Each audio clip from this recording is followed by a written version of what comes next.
Well, the new bipartisan infrastructure law promises to fix a lot of the country's transportation issues, from mass transit to highways and bridges, even right here in Colorado. But as Joe St. George reports from Washington, the law passed by Congress doesn't guarantee federal money will just come. In many cases, local and state governments will have to produce some of the cash to get access to that bigger pot of money from D.C.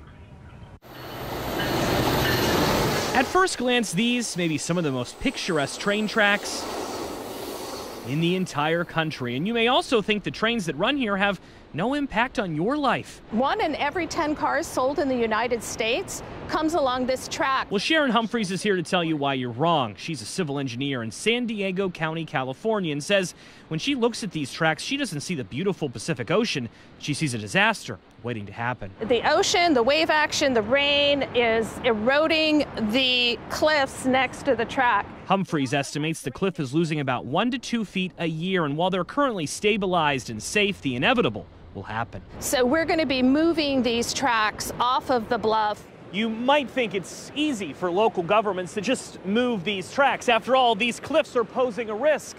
And Congress did pass an infrastructure law, right? Well, not so fast. Yeah, it's going to cost a lot of money. Hassan Igrada is the CEO of SANDAG, a government organization that oversees transportation projects in this part of the country. He says it will cost billions to create a new tunnel and move the tracks inland. And while the new infrastructure law will likely provide some funding, in order to get the money, his region will need to come up with some of the cash too. I have not heard of one single project that was fully funded by the federal government. So what does that mean? It means local and state governments around the U.S. will need to use their own money, too, to get big infrastructure projects done. And if leaders don't have it, new elections or political debates will need to take place to increase things like sales taxes. We're going to the voters. If they say nay, none of this will happen.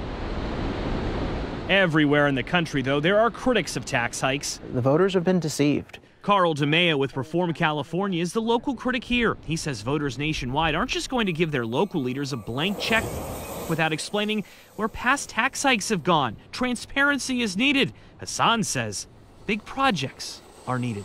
In Del Mar, California, I'm Joe St. George. Thank you, Joe. This is